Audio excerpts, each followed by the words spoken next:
ফের আবারও যুদ্ধবিরতির ভঙ্গনের দিকে ভারত পাকিস্তান পাল্টাপাল্টি পদক্ষেপ। যুদ্ধের দামামা বাজলে এবার হবে ডাইরেক্ট পরমাণু যুদ্ধ, আর এই যুদ্ধের ধ্বংস দেখবে গোটা বিশ্ব।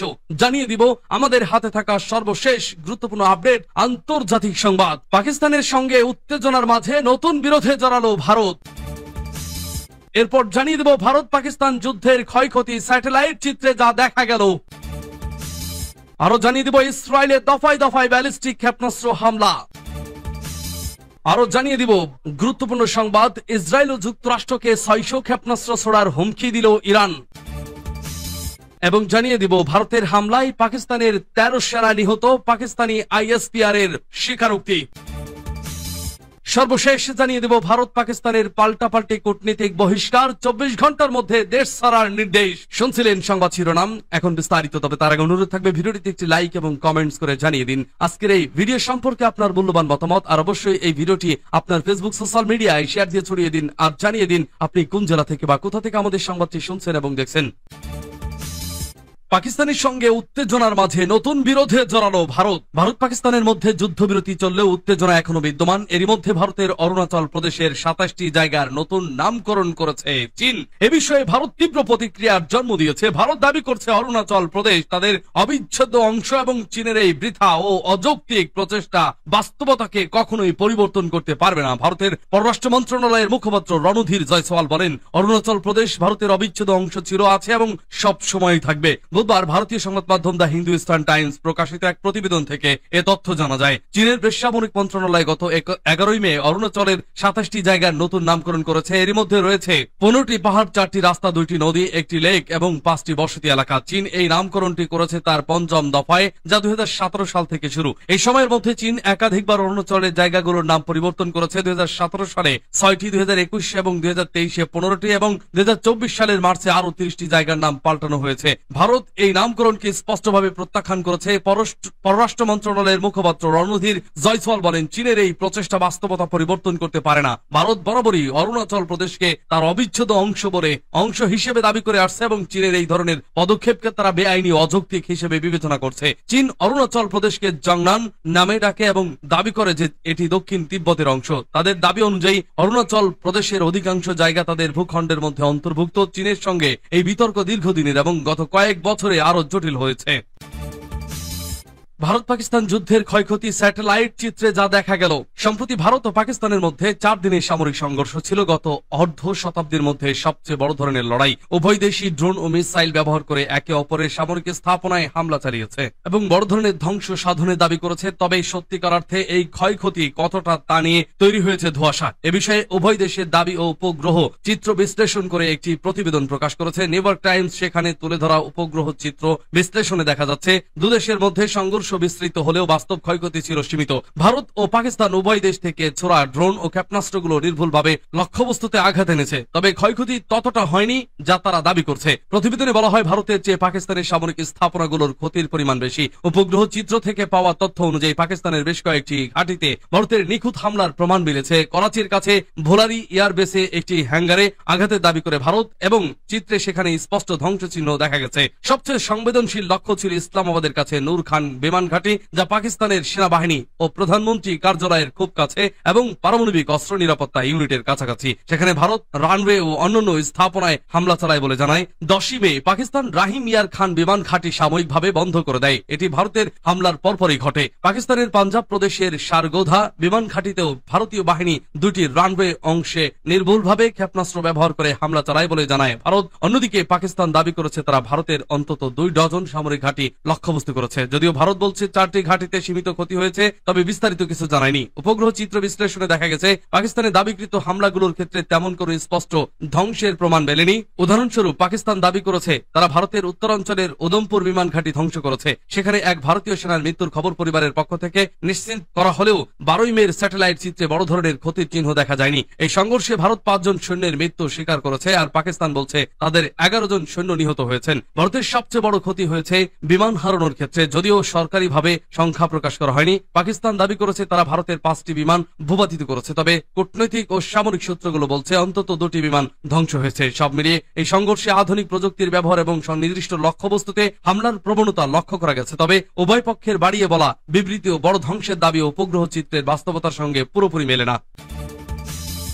ইসরায়েলের দফায় দফায় ব্যালিস্টিক ক্ষেপণাস্ত্র হামলা। ইসরায়েলের দফায় দফায় ক্ষেপণাস্ত্র হামলা হয়েছে। ইয়েমেনের বিদ্রোহী গোষ্ঠী হুতিরা এই হামলা চালিয়েছে। এতে 2 ইসরায়েলি আহত হয়েছেন। মঙ্গলবার টাইমস অফ ইসরায়েলের এক প্রতিবেদনে তথ্য জানানো হয়েছে। ইসরায়েলের সামরিক বাহিনী জানিয়েছে মঙ্গলবার সন্ধ্যায় হুতি বিদ্রোহীরা ইসরায়েলের একটি ব্যালিস্টিক ক্ষেপণাস্ত্র হামলা চালিয়েছে, তবে আকাশ প্রতিরক্ষার মাধ্যমে এটি প্রতিহত করা হয়েছে। ইসরায়েলের মেগান ডেভিড অ্যাডম অ্যাম্বুলেন্স সার্ভিস জানিয়েছে ক্ষেপণাস্ত্র হামলায় হোলন শহরে 40 বছর বয়সী এক নারী বোমা আশ্রয় কেন্দ্রের দিকে যাওয়ার পথে আহত হয়েছেন। তাকে ওলুসফোন মেডিকেল সেন্টার নিয়ে যাওয়া হয়। এছাড়া রামাদ গানে 65 বছর বয়সী নারী ও আশ্রয় কেন্দ্রের দিকে যাওয়ার সময় মাথায় আঘাত পেয়েছেন। তাকে ইচিলোভ মেডিকেল সেন্টারে ভর্তি করা হয়েছে। প্রতিবেদনে বলা হয়েছে হামলার সময় ইসরায়েলের মধ্যাঞ্চলে এবং জেরুজালেম এলাকায় সাইরেন বেজে উঠেছিল। সাইরেনের প্রায় 1 মিনিট আগে দূরপাল্লার মিসাইল হামলার বিষয়ে নাগরিকদের সতর্ক করতে মোবাইল ফোনে পুশ নোটিফিকেশনের মাধ্যমে একটি প্রাথমিক সতর্কবার্তা জারি করা হয়েছিল। ইসরায়েলের প্রতিরক্ষা সূত্র জানিয়েছে এর কয়েক ঘন্টা পরে ইসরায়েলকে লক্ষ্য করে ইয়েমেন থেকে আরেকটি ব্যালিস্টিক ক্ষেপণাস্ত্র নিক্ষেপ করা হয়েছে, তবে এটি দেশ থেকে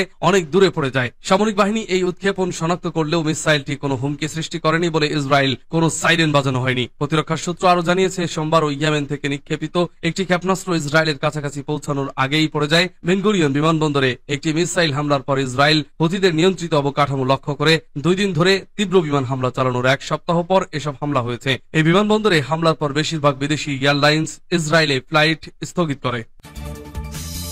ইসরায়েল যুক্তরাষ্ট্রকে 600 ক্ষেপণাস্ত্র ছোড়ার হুমকি দিল ইরান। মধ্যপ্রাচ্যে উত্তেজনা নতুন মাত্রা পেয়েছে। মঙ্গলবার ইরানের ইসলামিক রেভলিউশনারি গার্ড কর্পসের commander major general Hossein Salami এক টেলিভিশন ভাষণে বলেছেন ইরান প্রয়োজনে একসাথে 600টি ক্ষেপণাস্ত্র ইসরায়েল ও যুক্তরাষ্ট্রের ঘাঁটিগুলোর দিকে ছুটতে পারে। সালামির ভাষ্য অনুযায়ী ইরান এখন আগের চেয়ে অনেক বেশি আত্মবিশ্বাসী ও দৃঢ় অবস্থানে আছে। তিনি বলেন, আমাদের শত্রুরা তাদের হুমকির পরিণতি বুঝতে পারছে না, এমনকি ইসরায়েলের প্রধানমন্ত্রী নেতানিয়াহু পর্যন্ত আজারবাইজানে যেতে ভয় পাচ্ছেন। তিনি আরো বলেন, যুদ্ধ এখন আর শুধু সামরিক যুদ্ধ নয়, এটি মিডিয়া, সংস্কৃতি ও মতাদর্শের লড়াইও রূপ নিয়েছে। গাজার উদাহরণ টেনে তিনি বলেন, দৃঢ় সংকল্প থাকলে সামরিক শক্তিকেও প্রতিরোধ করা যায়। ইয়েমেন প্রসঙ্গে তিনি বলেন, যুক্তরাষ্ট্রের বিমান বাহিনী রণতরীগুলো ইচ্ছাকৃতভাবে সরাসরি সংঘাতে জড়াচ্ছে না, বরং একতরফা যুদ্ধবিরতির পথ বেছে নিচ্ছে। এটি যুক্তরাষ্ট্রের কৌশলগত পিছু হটার ইঙ্গিত বলে মনে করেন তিনি। শেষে সালামি বলেন, যুক্তরাষ্ট্রের সামরিক বাহিনীর ভেতরে চাপ বেড়েছে, বিশেষ করে তাদের বিমান বাহিনীর সক্ষমতা কমছে এবং বিমান দুর্ঘটনার হার বেড়েছে, যা তাদের সামরিক দুর্বলতার প্রতিফলন। সূত্র ইয়ানি শাফাক।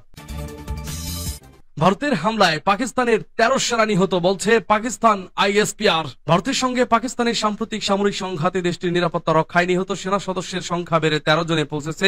মঙ্গলবার পাকিস্তানের আন্তঃবাহিনী জনসংযোগ পরিদপ্তরের আইএসপিআর এক বিবৃতিতে এ তথ্য জানানো হয়েছে। খবর ডনের। পাকিস্তান আইএসপিআর বলেছে, গত 6 ও 7 মে রাতে ভারতের সশস্ত্র বাহিনী একেবারে বিনা উস্কানিতে পাকিস্তানের ভূখণ্ডে নির্লজ্জ কাপুরুষোচিত হামলা চালিয়েছিল। ভারতীয় বাহিনীর এই হামলার লক্ষ্য ছিল নারী, শিশু ও বৃদ্ধ সহ নিরাপরাধ বেসামরিক নাগরিক। বিবৃতিতে বলা হয়েছে, মাতৃভূমির প্রতি অপরিসীম সাহস, দৃঢ় সংকল্প নিয়ে দেশ রক্ষায় সেনারা নিজেদের প্রাণ দিয়েছেন। আজ আরো 2 জন সাহসী সেনা চিকিৎসাধীন অবস্থায় মারা গেছেন। এ নিয়ে মোট নিহত সেনা সদস্যের সংখ্যা বেড়ে 13 জনে দাঁড়িয়েছে। পাকিস্তানের সামরিক বাহিনীর জনসংযোগ শাখা বলেছে, ভারতের সঙ্গে সামরিক সংঘাতের সময় পাকিস্তানের সেনাবাহিনীর অন্তত 78 সদস্য আহত হয়েছেন। এই সদস্যরা দেশের নিরাপত্তা রক্ষায় দায়িত্ব পালনকালে আহত হয়েছেন। বর্তমানে তারা পাকিস্তানের সামরিক বাহিনীর হাসপাতালে চিকিৎসাধীন আছেন। ভারতের হামলায় পাকিস্তানের নারী, শিশু সহ 40 বেসামরিক নাগরিক নিহত হয়েছেন বলে জানিয়েছে দেশটির সেনাবাহিনী। এছাড়া আরো 121 বেসামরিক নাগরিক আহত হয়েছেন। মঙ্গলবার যে 2 জন সেনা সদস্য চিকিৎসাধীন অবস্থায় মারা গেছেন তাদের পরিচয় প্রকাশ করেছে পাকিস্তানের সশস্ত্র বাহিনী। তারা হলেন পাকিস্তান সেনাবাহিনীর হাবিলদার মোহাম্মদ নাভিদ শাহিদ ও পাকিস্তান বিমান বাহিনীর সিনিয়র টেকনিশিয়ান মোহাম্মদ আয়াজ শহীদ। বিবৃতিতে বলা হয়, শহীদদের এই মহান আত্মত্যাগ তাদের সাহসিকতা, দায়িত্ববোধ ও অটুট দেশপ্রেমের চিরন্তন প্রতীক হয়ে থাকবে। তাদের এই ত্যাগ জাতির সম্মিলিত স্মৃতিতে চিরস্থায়ী ও ভবিষ্যৎ প্রজন্মের জন্য অনুপ্রেরণার উৎস হয়ে থাকবে। গত 7 মে অপারেশন সিঁদুরের অংশ হিসেবে পাকিস্তান ও পাকিস্তান অধিকৃত কাশ্মীরের 9টি স্থানে ক্ষেপণাস্ত্র ও ড্রোন হামলা চালায় ভারতের সশস্ত্র বাহিনী। পেহেলগামে বন্দুকধারীদের হামলার জবাবে পাকিস্তানের সংশ্লিষ্টতারা অভিযোগ তুলে ওই দিন অপারেশন সিঁদুর শুরু করে ভারতীয় বাহিনী। এরপর পাকিস্তান ও ভারতের বিভিন্ন সামরিক স্থাপনা লক্ষ্য করে পাল্টা হামলা চালায়। দুই দেশের এই পাল্টাপাল্টি হামলায় অন্তত 70 বেসামরিক নিহত হয়েছেন। আর ভারতের সেনাবাহিনী বলেছে, গত 7 মে থেকে 10 মে পর্যন্ত দুই দেশের নিয়ন্ত্রণ রেখায় এলওসি ভারতীয় সেনাবাহিনীর কামানের গোলা ও আগ্নেয়াস্ত্রের গুলিতে পাকিস্তানি অন্তত 35 থেকে 40 সেনা সদস্য নিহত হয়েছেন। পাশাপাশি পাকিস্তানে অপারেশন সিঁদুর পরিচালনার সময় ভারতের অন্তত 5 সেনা নিহত হয়েছেন। দেশটির সেনাবাহিনী বলছে, আমরা সশস্ত্র বাহিনীর 5 জন সহকর্মীকে হারিয়েছি, তাদের আত্মত্যাগ চিরকাল স্মরণীয় হয়ে থাকবে। যুদ্ধ বোধহয় আবারও ফের ভয়ঙ্কর ভাবে বাজবে, পাল্টাপাল্টি বাকযুদ্ধ আবারও শুরু। ভারত পাকিস্তানের পাল্টাপাল্টি কূটনৈতিক বহিষ্কার, 24 ঘন্টার মধ্যে দেশ ছাড়ার নির্দেশ। ভারত ও পাকিস্তানের মধ্যে যুদ্ধবিরতি চললেও কূটনৈতিক উত্তেজনা এখনো থামেনি। এবার পাকিস্তানে নিযুক্ত ভারতীয় এক কূটনীতিককে পার্সোনা নন গ্রেটা ঘোষণা করেছে ইসলামাবাদ। কূটনীতির ভাষায় পার্সোনা নন গ্রেটার অর্থ হচ্ছে অবাঞ্ছিত ব্যক্তি। ওই কূটনীতিককে 24 ঘন্টার মধ্যে পাকিস্তান ছাড়ার নির্দেশ দেওয়া হয়েছে। বুধবার পাকিস্তানের সংবাদ মাধ্যম জিও নিউজ এক প্রতিবেদনে এই তথ্য জানিয়েছে। তবে প্রতিবেদনে ওই কূটনীতিকের নাম প্রকাশ করা হয়নি। পাকিস্তানের পররাষ্ট্র মন্ত্রণালয়ের বিবৃতিতে বলা হয়েছে, বিধি বহির্ভূত কার্যকলাপে জড়িত থাকার অভিযোগে ইসলামাবাদে ভারতীয় হাই কমিশনের এক কর্মীকে অবাঞ্ছিত ঘোষণা করা হয়েছে। পররাষ্ট্র মন্ত্রণালয়ের এই সিদ্ধান্ত জানাতে গতকাল মঙ্গলবার তাকে মন্ত্রণালয় তলব করা হয়েছিল। এর আগে গুপ্তচর বৃত্তির অভিযোগে দিল্লিতে নিযুক্ত পাকিস্তানের এক কূটনীতিককে বহিষ্কার করে ভারতের পররাষ্ট্র মন্ত্রণালয় জানায়, ওই কর্মকর্তা ভারতে তার সরকারি অবস্থানের সঙ্গে সঙ্গতিপূর্ণ নয়, এমন কার্যকলাপে লিপ্ত ছিলেন, তাই তাকে 24 ঘন্টার মধ্যে ভারত ছাড়ার নির্দেশ দেওয়া হয়েছে। 4 দিনের সামরিক সংঘাতের পর চলমান যুদ্ধবিরতির মধ্যেই দুই প্রতিবেশী দেশও আবারও পাল্টাপাল্টি পদক্ষেপ নিল।